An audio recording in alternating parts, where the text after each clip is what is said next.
러시아 탱크가 우크라이나 국경을 넘던 그날 폴란드는 깨달았습니다. 우리가 다음 차례일 수 있다는 걸요. 바르샤바 국방부는 긴급 무기 도입 계획을 시작했고 독일과 미국에 손을 내밀었습니다. 하지만 돌아온 건 3년 대기와 천문학적 가격표였죠. 절망적인 순간 아무도 예상치 못한 제안이 들어왔습니다. 한국에서였어요. K9 자주포, K2 전차, 천국 미사일. 폴란드 국방부 실무 책임자 안제이 코발스키는 처음엔 반신반의했습니다. 아시아 무기가 유럽 전선에서 통할까? 하지만 18개월 후 폴란드는 180억 달러 규모의 역사상 최대 무기 계약을 한국과 체결했습니다. 안제이는 말합니다. 한국은 폴란드의 생존을 지켜준 진정한 동맹입니다. 지금부터 그 놀라운 72시간의 선택을 공개합니다. 안녕하세요.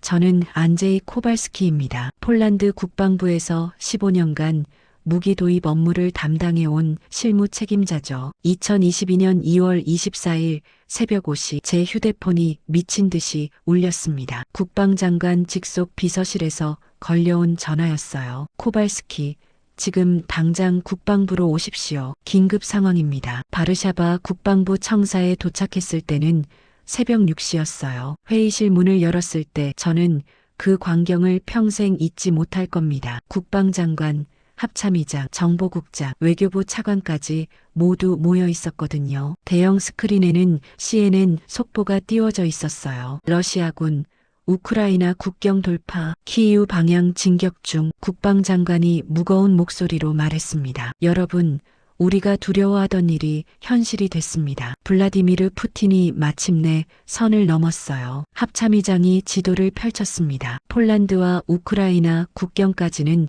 불과 300km예요. 만약 우크라이나가 무너진다면. 그는 말을 잇지 못했습니다. 정보국장이 최신 정보를 보고했어요. 러시아가 19만 명을 투입했습니다. 외교부 차관이 끼어들었습니다. NATO 동맹국들은 직접 개입하지 않을 겁니다. 핵 보유국과의 전면전은 누구도 원하지 않으니까요. 그 말은 우크라이나가 홀로 싸워야 한다는 뜻이었어요. 국방장관이 저를 똑바로 쳐다봤습니다. 코발스키, 지금 당장 대규모 무기 도입 계획을 수립하십시오. 자주포, 전차, 방공 시스템, 우리에게 필요한 모든 걸 확보해야 합니다. 저는 즉시 물었습니다. 구체적으로 어떤 규모를 말씀하시는 겁니까? 장관이 단호하게 말했어요. 최소 500문의 자주포가 필요해요. 전차도 300대는 확보해야 합니다. 그 숫자를 듣는 순간 저는 숨이 막혔어요. 이건 폴란드 역사상 최대 규모의 무기 도입 계획이었습니다. 게다가 시간이 없었어요. 합참의장이 덧붙였습니다. 특히 자주포가 시급합니다. 우크라이나 전선을 보면 포병력이 전쟁의 승패를 가르고 있어요. 그의 분석은 정확했어요. 현대전에서 포병은 여전히 결정적인 무기였으니까요. 회의가 끝나고 국방장관이 마지막으로 말했어요. 코발스키, 당신에게 정권을 주겠습니다. 독일이든 미국이든 가장 빠르고 확실한 곳에서 무기를 확보하십시오. 예산 걱정은 하지 마세요. 지금은 국가 생존이 걸린 문제입니다. 제 사무실로 돌아와 첫 번째로 한 일은 기존 협력 업체 목록을 꺼내는 것이었습니다. 독일 라인메탈, 미국 제너럴 다이내믹스, 프랑스 넥스터 모두 NATO 동맹국의 믿을 만한 방산 업체들이었죠. 저는 이들에게 긴급 요청서를 보내기 시작했어요. 독일에는 PGH-2000 자주포 500문을, 미국에는 에밀 에이브럼스 전차를 요청했습니다. 요청서를 보내면서 저는 생각했어요. NATO 동맹국들이야. 우리가 위기에 처했다는 걸 알면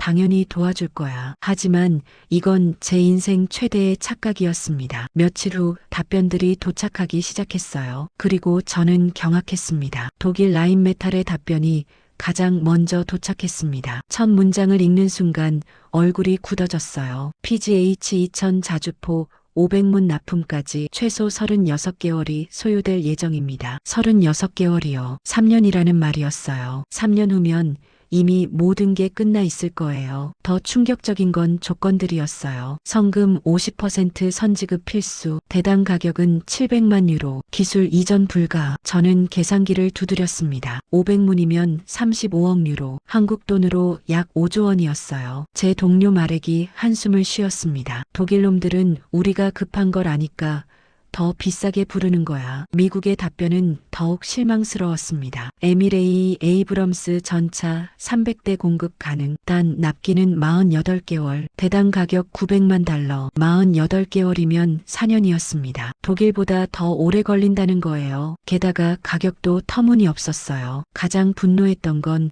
마지막 조항이었습니다. 본 계약은 미국 의회 승인을 필요로 합니다. 승인 기간은 최소 6개월 소요. 의회 승인이라니요. 우리는 지금 당장 무기가 필요한데 미국 정치인들의 논쟁을 기다리라는 거였어요. 프랑스 넥스터의 답변도 다르지 않았습니다. 르클레르 전차 공급 가능하나 귀국 주문은 2026년부터 가능. 2026년이면 지금으로부터 4년 후였어요. 그때까지 기다리라는 겁니까? 저는 책상에 주저앉았습니다. NATO 동맹국이라고 믿었던 나라들이 이렇게 냉담할 줄 몰랐거든요. 위기에 처한 동맹을 돕기는커녕 오히려 높은 가격을 부르고 터무니없는 조건을 내걸고 있었어요. 더 큰 문제는 시간이었어요. 매일 뉴스에서는 우크라이나 전선 소식이 들려왔습니다. 러시아군이 마리우폴을 포위했다는 소식, 키이우 외곽에서 치열한 전투가 벌어진다는 보도, 우크라이나는 지금 이 순간도 싸우고 있는데 우리는 4년 후를 기다려야 한다니요. 국방장관이 저를 불렀습니다. 코발스키, 다른 방법은 없습니까? 저는 고개를 저었어요. 이미 타진해봤습니다. 영국은 자국 군대 현대화에 집중하고 있고 이탈리아는 생산 능력 자체가 부족합니다. 그날 밤 저는 사무실에 혼자 남아 있었어요. 책상 위에는 독일, 미국, 프랑스의 제안서들이 쌓여 있었습니다. 3년, 4년, 4년. 모두 우리가 기다릴 수 없는 시간들이었어요. 도대체 어떻게 해야 하지? 다른 방법은 없는 건가? 그때 제 컴퓨터에서 이메일 도착 알림음이 울렸어요. 새벽 2시였습니다. 발신자 이름을 보고 눈이 커졌습니다. HANWHA 디펜스 사우스 코리어 하나 디펜스 한국이라고 적혀 있었거든요. 제목이 눈에 들어왔습니다. 이미디어 솔루션 포 팔리시 디펜스 니즈 마이너스 K9 앤드 K. 호기심에 이메일을 열었습니다. 첫 문장부터 제 눈을 의심하게 만들었어요. K9 자주포 500문 6개월 내 납품 가능. K 전차 300대 12개월 내 납품 가능. 6개월이요? 저는 숫자를 다시 확인했습니다. 틀림없었어요. 더 놀라운 건 가격이었습니다. K9 자주포 대당 350만 유로, K 전차 대당 550만 달러. 독일과 미국 제안의 절반 수준이었어요. 이게 진짜일까? 사기는 아닐까? 하지만 이메일에는 구체적인 자료들이 첨부되어 있었어요. K9의 실전 배치 현황, 수출 실적, 성능 사양서. 다음 날 아침 저는 국방장관에게 이 이메일을 보고했습니다. 장관도 처음엔 회의적이었어요. 한국이요? 하지만 납기와 가격을 보자 표정이 달라졌습니다. 일단 만나보죠. 잃을 건 없잖아요. 예상 밖의 제안이었습니다. 한국 방산 대표단과의 미팅은 일주일 후로 잡혔습니다. 그 일주일 동안 저는 한국 무기에 대해 가능한 모든 자료를 찾아봤어요. 솔직히 말하면 기대보다는 불안이 더 컸습니다. 아시아 국가의 무기가 유럽 전선에서 제대로 작동할까요? 제 동료 마렉은 더욱 회의적이었어요. 안제이, 한국은 반도체나 만드는 나라야. 탱크를 뭘 알겠어?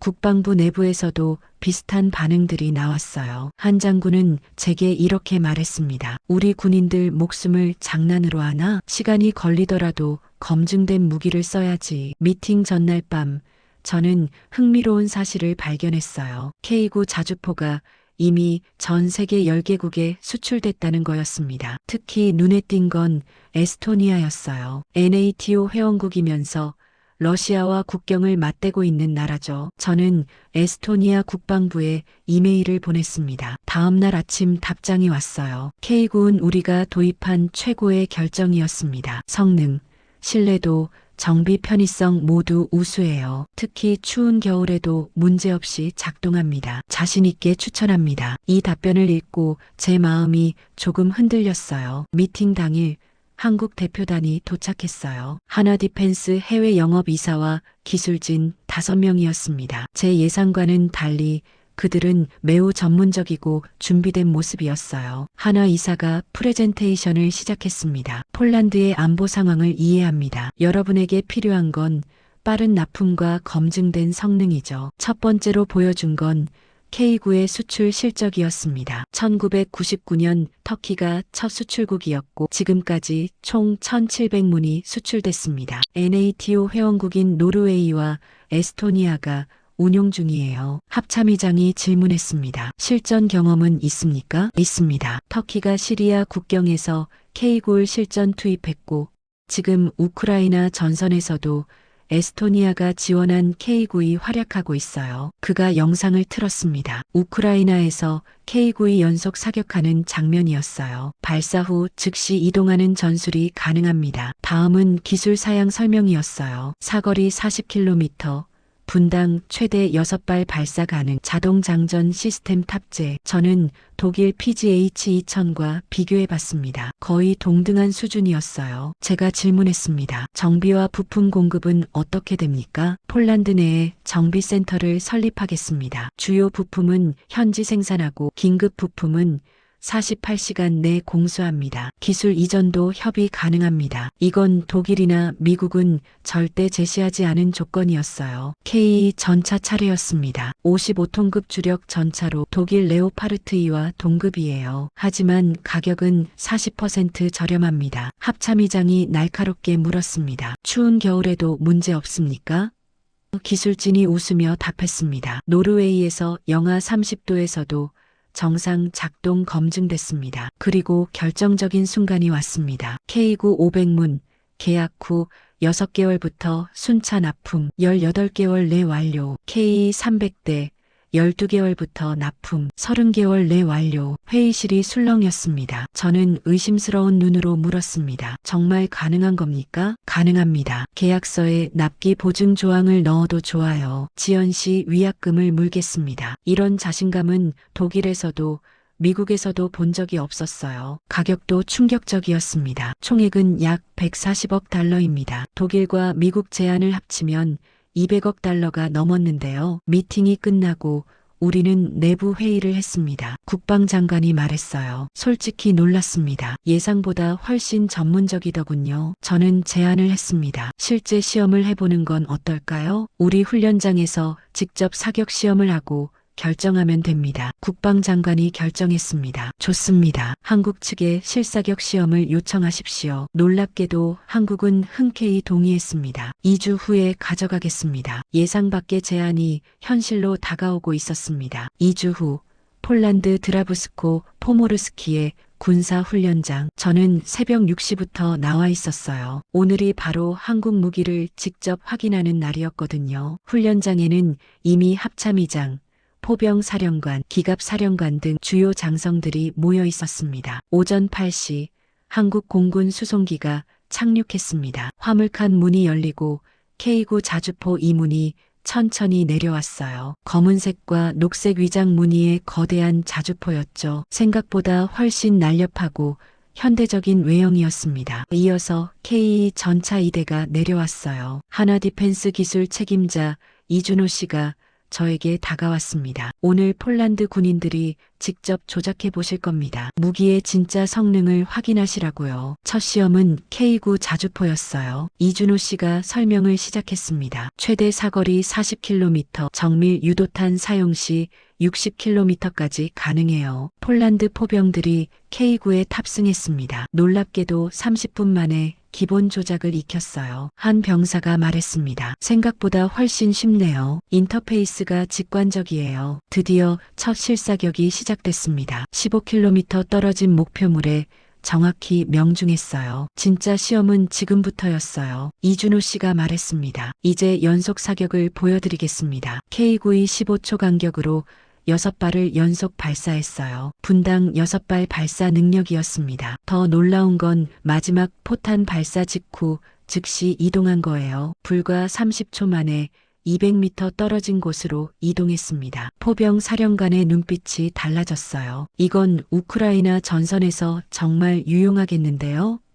다음은 장거리 사격 시험이었습니다. 35km 떨어진 표적에 정확히 명중했어요. 오차 범위 5m 이내였습니다. 점심 식사 후 KE 전차 시험이 시작됐어요. KE가 시동을 걸었습니다. 엔진 소리가 놀라울 정도로 조용했어요. 1500마력 디젤 엔진이지만 방음 설계가 뛰어납니다. 폴란드 전차병들이 KE에 탑승했어요. 30분 후 한 병장이 말했습니다. 자동 변속기예요? 운전이 엄청 쉬운데요? 첫 기동 시험이었습니다. KE가 시속 70km로 달렸어요. 55톤짜리 전차가 그 속도로 달리는 게 믿기지 않았습니다. 중립선회를 하면서 360도 회전하는 모습이 인상적이었어요. 기갑 사령관이 감탄했습니다. 레오파르트 2보다 민첩하네. 다음은 장애물 통과 시험이었습니다. 60도 경사면을 KE가 거뜬히 올라갔어요. 그런데 놀라운 일이 벌어졌습니다. KE의 차체가 앞뒤로 기울기 시작한 거예요. 능동 현가장치입니다. 언덕 위에서도 안정적으로 사격할 수 있죠. 마지막은 사격 시험이었어요. 2km 떨어진 목표에 정확히 명중했습니다. 그런데 진짜 놀라운 건 그 다음이었어요. KE가 시속 40km로 달리면서 사격을 했고 명중시켰습니다. 자동 사격 통제 시스템입니다. 이동 중에도 명중률이 90% 이상이에요. 시험이 끝나고 평가 회의를 했습니다. 포병 사령관이 말했어요. K군 PGH-2000과 동등하거나 어떤 면에서는 더 나아요. 기갑 사령관도 고개를 끄덕였습니다. KE도 레오파르트 2와 비교해도 뒤지지 않습니다. 저는 에스토니아에서 받은 보고서를 꺼냈습니다. 우크라이나군의 평가입니다. K군 소련제 무기보다 월등히 우수하며 NATO 표준 무기와 동등한 성능을 보인다고 합니다. 회의실이 조용해졌어요. 모두가 같은 생각을 하고 있었습니다. 한국 무기가 진짜라는 걸요. 첫 만남의 놀라움은 확신으로 바뀌고 있었습니다. 이제 남은 건 최종 결정이었어요. 실사격 시험 다음 날 저는 더 심화된 테스트를 준비했습니다. 오늘은 실전 상황을 가정한 극한 테스트였어요. 폴란드군이 실제로 러시아와 맞설 수 있는지 확인해야 했으니까요. 새벽 5시 훈련장은 영하 15도였습니다. 이준호 씨에게 물었어요. 이 추위에서도 문제 없습니까? 그가 답했습니다. 노르웨이에서 영하 30도 테스트를 통과했습니다. K9의 시동을 걸었어요. 엔진이 한 번에 걸렸습니다. 포병 사령관이 고개를 끄덕였어요. 첫 번째 극한 테스트는 연속 작전 능력이었습니다. K9이 이 시간 동안 쉬지 않고 사격과 이동을 반복했어요. 30발 사격, 5km 이동, 다시 30발 사격. 이 패턴을 4번 반복했습니다. 이 시간 후 상태를 점검했어요. 놀랍게도 어떤 고장도 없었습니다. 한 폴란드 포병이 제게 말했어요. 코발스키님, 이거 정말 대단해요. 조작도 쉽고 고장도 안 나요. 우리가 지금 쓰는 소련제보다 100배는 나아요. 다음은 정밀 타격 테스트였어요. 40km 떨어진 차량 크기 표적에 정확히 명중했습니다. 오차 범위 3m 이내였어요. 가장 인상적이었던 건 다연장 동시 탄착 사격이었습니다. K9이 서로 다른 각도로 6발을 연속 발사했어요. 30초 후 목표 지점에서 6발이 거의 동시에 폭발했습니다. 포병 사령관이 벌떡 일어났어요. 동시 탄착은 적에게 대응 시간을 주지 않습니다. 이건 러시아 방공망을 뚫을 수 있는 기술이에요. 오후에는 K 전차의 극한 테스트가 시작됐어요. 첫 번째는 험지 기동 테스트였습니다. 깊이 1m 진흙 구간을 K가 시속 30km로 그냥 통과해버렸어요. 유압 현가 장치가 지형에 맞춰 자동으로 조절됩니다. 다음은 수중 도하 테스트였습니다. K가 깊이 4m 수로에 진입해서 완전히 잠수했어요. 5분 후 반대편에 무사히 도착했습니다. 한 장교가 감탄했어요. 강을 건널 때 다리가 필요 없겠네요. 가장 충격적이었던 건 방어력 테스트였어요. 구형 대전차 로켓 RPG-7을 K 측면에 발사했습니다. 폭발 후 확인했어요. 놀랍게도 장갑에 작은 흠집만 났을 뿐 관통되지 않았습니다. 기갑 사령관이 말했어요. 러시아 T-72 전차를 상대로 충분히 우위에 설 수 있겠어요. 다음은 능동 방어 시스템 테스트였습니다. 시험용 미사일이 K2를 향해 날아왔어요. 순간 K2의 시스템이 작동했습니다. 요격탄이 발사되더니 공중에서 미사일을 격추시켰어요. 모두가 박수를 쳤습니다. 전차병들의 생존율이 엄청나게 높아지겠어요. 마지막은 야간 전투 능력이었어요. 해가 지고 K2가 열상 카메라를 켰습니다. 완전한 어둠 속에서도 2km 떨어진 목표가 선명하게 보였어요. 야간 사격도 완벽하게 명중했습니다. 모든 테스트가 끝나고 종합평가를 했어요. 포병 사령관이 발언했습니다. K9은 제가 본 자주포 중 최고입니다. 특히 연속 사격 능력과 신뢰성이 인상적이었어요. 기갑 사령관도 비슷한 평가를 냈어요. K2도 마찬가지입니다. 능동 방어 시스템은 전차병들의 생존율을 획기적으로 높일 겁니다. 이준호 씨가 추가로 말했습니다. 폴란드에 정비센터를 설립하겠습니다. 주요 부품은 현지 생산하고 기술 이전도 협의 가능합니다. 장기적으로는 폴란드에서 K9가 K2를 생산할 수도 있어요. 합참의장이 신중하게 물었습니다. 가격과 납기가 정말 보장되는 겁니까? 이준호 씨가 단호하게 답했어요. 계약서에 명시하겠습니다. 납기 지연 시 대당 100만 달러 위약금 지불하겠습니다. 위약금까지 제시한다는 건 정말 자신 있다는 뜻이었어요. 저는 그날 밤 보고서를 작성했습니다. 마지막 문장을 이렇게 썼어요. K9가 K2는 폴란드 국방력을 획기적으로 강화할 것입니다. 성능, 가격, 납기 모든 면에서 최적의 선택입니다. 한국과의 계약 체결을 강력히 건의합니다. 하지만 진짜 싸움은 지금부터였습니다. 제 보고서가 국방부 고위층에 올라간 다음 날 예상했던 일이 벌어졌습니다. 국방부 내 친서방 세력의 강력한 반발이었어요. 국방부 차관 얀 노박이 먼저 문제를 제기했습니다. 코발스키, 검증되지 않은 아시아 무기를 왜 이렇게 추천하는 겁니까? 저는 차분하게 답했습니다. 차관님, 보고서에 모든 테스트 결과가 있습니다. K9과 K2는 이미 10개국에 수출됐고 NATO 회원국들도 사용하고 있어요. 하지만 그는 듣지 않았어요. 노박이 말했습니다. NATO 표준이 뭔지 아십니까? 한국 무기를 쓰면 통합작전에 문제가 생겨요. 합참의장이 끼어들었습니다. 차관님, 그건 오해입니다. K9은 NATO 표준 155mm 포탄을 사용해요. 노르웨이와 에스토니아가 이미 NATO 작전에 통합했습니다. 하지만 노박은 물러서지 않았어요. 독일과 미국이 우리의 전통적 동맹 아닙니까? 국방정책실장도 가세했습니다. 3년이나 4년을 기다리는 게 뭐가 문제입니까? 안정적으로 검증된 무기를 받는 게 낫죠. 저는 반박했습니다. 실장님, 우크라이나 전선을 보십시오. 3년을 기다리는 동안 러시아가 우리 국경까지 온다면요? 회의가 끝난 후 마렉이 작은 목소리로 말했어요. 조심해. 노박 차관이 독일 대사관과 긴밀하게 연락하고 있다는 소문이 있어. 그날 오후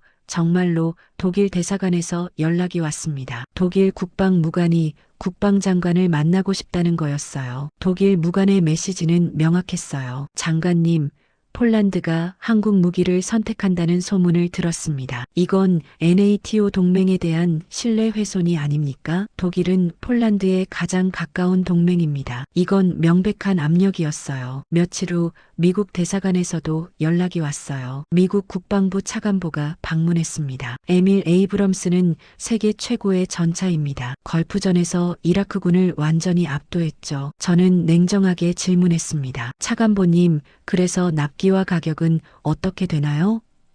구체적인 답은 없었어요. 국방부 내부 논쟁은 더욱 격렬해졌습니다. 노박이 새로운 논리를 들고 나왔어요. 한국 무기를 사면 중국이 기술 정보를 빼갈 수도 있습니다. 저는 황당했습니다. 차관님, 한국은 미국의 동맹국이에요. 중국과는 오히려 경쟁 관계죠. 언론도 가세하기 시작했습니다. 보수 신문들이 부정적인 기사를 쏟아냈어요. 폴란드, 검증 안 된 아시아 무기 도입 검토 NATO 동맹 관계에 금이 가나 같은 제목들이었죠. 반면 진보 언론들은 달랐습니다. 납기 3년 BS 6개월, 선택은 명확하다. 국회에서도 논쟁이 벌어졌어요. 야당 의원이 질의했습니다. 장관님, 왜 한국을 선택하려는 겁니까?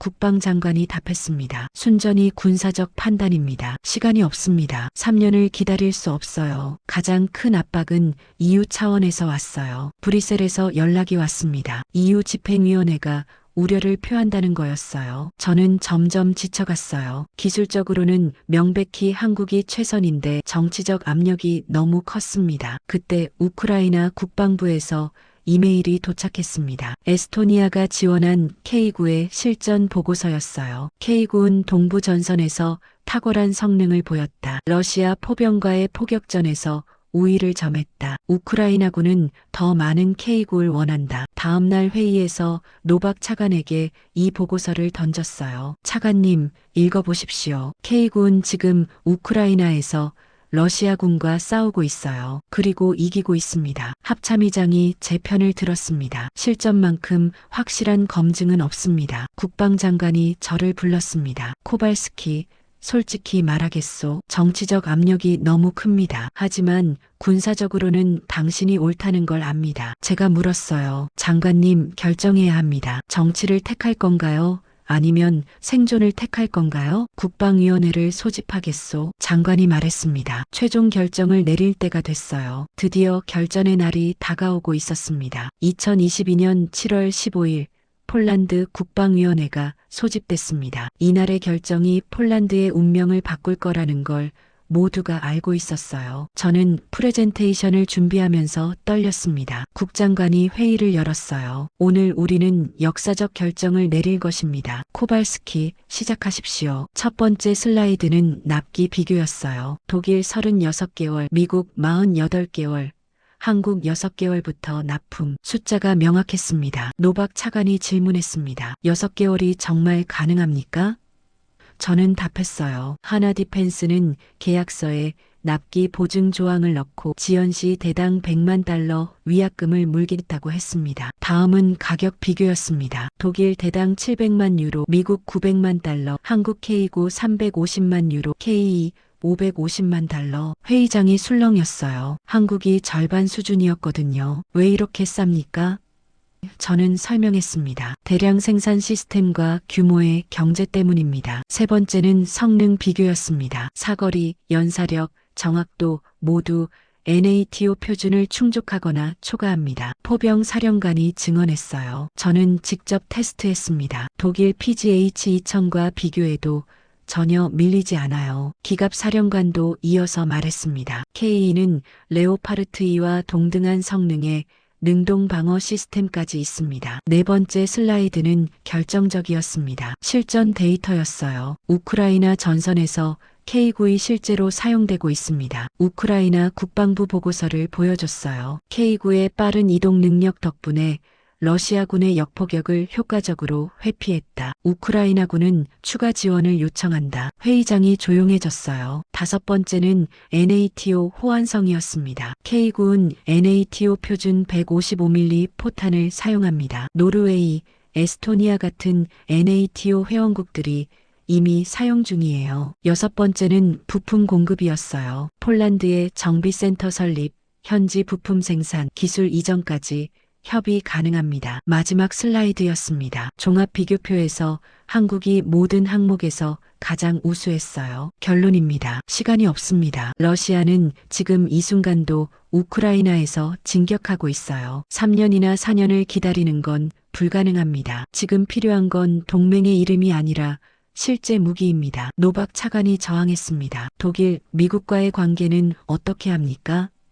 국방장관이 답했어요. 우리는 동맹국들의 감정을 살피기 위해 국가 안보를 희생할 수 없습니다. 독일이 3년 안에 무기를 주겠다면 그들을 선택하겠습니다. 하지만 그들은 그럴 수 없어요. 합참의장도 강하게 말했습니다. 솔직히 말하겠습니다. 만약 3년을 기다리는 동안 러시아가 폴란드를 침공한다면 독일이 우릴 지켜줄까요? 결국 싸우는 건 우리입니다. 우리에게 지금 당장 무기가 필요해요. 한 의원이 질문했습니다. 총 비용은 얼마나 됩니까?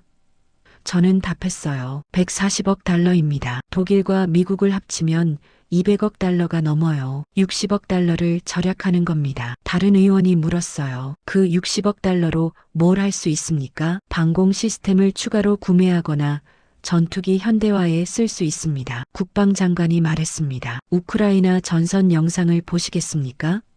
스크린에 K9의 러시아 진지를 포격하는 실전 장면이 재생됐어요. 연속 사격 후 빠르게 이동하는 K9. 러시아군의 역포격이 빈자리를 때리는 모습. 저 무기가 지금 러시아군과 싸우고 있습니다. 우리도 저 무기가 필요합니다. 투표가 시작됐어요. 한국 하나디펜스와 계약 체결에 찬성하십니까?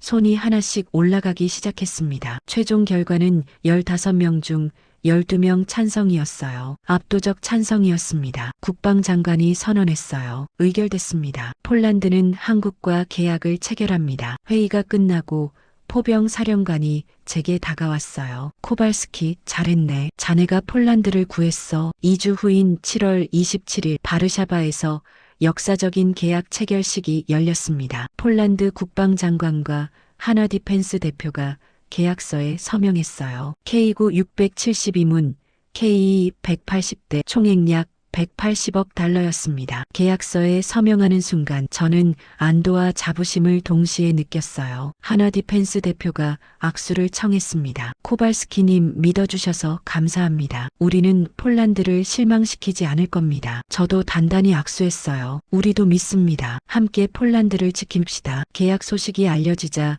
유럽 전역이 충격에 빠졌어요. NATO 회원국이 한국 무기를 대규모로 도입한 전례 없는 일이었죠. 루마니아에서 연락이 왔습니다. 우리도 한국 무기를 검토하고 싶습니다. 체코에서도 비슷한 연락이 왔어요. 폴란드의 결정이 도미노 효과를 만들고 있었습니다. 역사적 결정이었습니다. 폴란드는 전통적 동맹의 틀을 벗어나 실용적 선택을 했어요. 정치가 아니라 생존을 택한 겁니다. 2024년 11월 폴란드 드라부스코 포모르스키의 군사훈련장. 저는 2년 전 한국 무기를 처음 봤던 바로 그 장소에 다시 서 있습니다. 하지만 지금은 완전히 다른 광경이에요. K9 자주포 수백 문과 K2 전차들이 위풍당당하게 배치되어 있습니다. 하나디펜스는 약속을 지켰어요. 계약 후 정확히 6개월 만에 첫 K9 30문이 도착했습니다. 그 후 매달 30문씩 시계처럼 정확하게 납품됐죠. K2 전차도 12개월부터 월 15대씩 한 번도 지연 없이 도착했습니다. 폴란드 포병 대위 야쿠비 제게 다가왔어요. 안제이님, K9 덕분에 우리 포병대가 완전히 달라졌어요. 그는 2년간 K9를 운용해온 베테랑이었습니다. 조작이 정말 쉬워요. 구형 소련제는 3개월 훈련해야 했는데 K9는 2주면 충분해요. 그리고 신뢰성이 최고예요. 2년간 한 번도 큰 고장이 없었어요. 저는 K9에 올라가 봤습니다. 야쿠비 시연을 보여줬어요. 목표 좌표만 입력하면 컴퓨터가 자동으로 계산해요. 실제 사격을 받습니다. 6발을 90초 만에 쏘고 즉시 이동했어요. 러시아군이 우리 위치를 역추적해도 우리는 이미 다른 곳에 있어요. 생존율이 엄청나게 높아졌죠. 전차 부대도 방문했습니다. 기갑 대대장 마르친 소령이 저를 맞이했어요. K2는 정말 게임 체인저입니다. 그는 2년간 러시아 국경 지역에 배치됐던 지휘관이었어요. 레오파르트 2와 비교하면 어떻습니까? 솔직히 K2가 더 나아요. 자동 변속기, 능동 현가장치, 능동 방어 시스템까지 전차병들의 생존율이 획기적으로 높아졌어요. 저는 K2에 탑승해봤습니다. 내부는 최첨단 전투기 조종석 같았어요. 마르친이 야간 투시 장치를 켰습니다. 밤에도 나처럼 보여요. 러시아군이 야간 공격을 해도 우리가 오히려 유리합니다. 젊은 병사 하나가 제게 말했어요. 저는 입대 전에 한국 드라마를 봤어요. 그런데 이제 한국 무기로 훈련하니까 정말 자랑스러워요. 한국이 우리를 지켜주고 있다는 느낌이에요. 하나디펜스가 약속한 정비센터도 방문했습니다. 바르샤바 근교의 현대식 시설이었어요. 센터장 토마시가 설명했습니다. 주요 부품은 여기서 직접 생산합니다. 한국에서 기술 이전을 받았어요. 이제 우리가 자체적으로 정비하고 부품을 만들 수 있습니다. 폴란드가 방산 기술 강국으로 가는 첫걸음이죠. 국방부로 돌아와 국방장관을 만났습니다. 코발스키, 자네 덕분이야. 2년 전 결정이 정말 옳았어. 만약 독일제를 선택했다면 아직도 기다리고 있었을 거야. 하지만 지금 우리는 유럽에서 가장 강력한 포병과 기갑 전력을 보유하고 있어. 장관이 보고서를 보여줬어요. NATO 평가단이 다녀갔어. 우리 포병 전력은 유럽 3위, 기갑 전력은 5위래. 2년 전만 해도 10위권 밖이었는데 말이야. 그리고 루마니아가 K9 53문을 주문했어. 체코도 K 50대를 검토 중이야. 폴란드의 성공 사례를 보고 다들 한국으로 가고 있어. 저는 창밖을 바라봤습니다. 바르샤바의 하늘이 평화로웠어요. 2년 전 우크라이나 전쟁이 터졌을 때의 두려움이 떠올랐습니다. 하지만 지금 폴란드는 준비되어 있었어요. K9 672문과 K 180대가 우리를 지키고 있었으니까요. 한국 대사관에서 초청이 왔습니다. 대사가 말했어요. 코발스키님, 한국과 폴란드의 우정을 만들어주셔서 감사합니다. 폴란드의 선택은 한국에게도 역사적이었습니다. 저는 답했습니다. 한국이 좋은 무기를 만들었고 약속을 지켰기 때문이죠. 대사가 의미심장하게 말했습니다. 동맹은 지리로 만들어지는 게 아니에요. 신뢰와 가치로 만들어지는 겁니다. 폴란드와 한국은 지리적으로는 멀지만 신뢰로는 가까워졌어요. 우리는 이제 진정한 동맹입니다. 어제 NATO 사무총장이 한국을 방문해서 이렇게 말했다고 합니다. 한국은 민주주의 진영의 중요한 방산 파트너입니다. 한국의 위상이 완전히 달라진 거예요. 저는 지금 제 사무실에 앉아 이 글을 쓰고 있습니다. 2년 전 그 긴박했던 순간들이 떠오릅니다. 독일의 3년, 미국의 4년, 그리고 한국의 6개월. 우리는 한국을 선택했고 그 선택은 옳았습니다. 한국은 우리에게 가르쳐 줬어요. 진짜 동맹이 뭔지를요. 어려울 때 실질적으로 돕는 게 동맹이에요. 한국은 6개월 만에 무기를 보내줬고 2년 만에 폴란드를 유럽 군사 강국으로 만들어줬어요. 폴란드 국민들에게 말하고 싶습니다. 한국을 기억하십시오. 그들은 우리가 가장 절박할 때 손을 내밀어준 친구입니다. 폴란드의 생존을 지켜준 진정한 동맹입니다. 저는 안제이 코발스키입니다. 2년 전 저는 폴란드 역사에서 가장 중요한 결정에 참여했습니다. 그리고 그 결정을 자랑스럽게 생각합니다. 한국과 폴란드의 새로운 동맹이 탄생했습니다. 이건 단지 무기 계약이 아니에요. 신뢰와 가치로 맺어진 진정한 파트너십입니다. 감사합니다. 한국. 여러분은 폴란드의 진정한 친구입니다.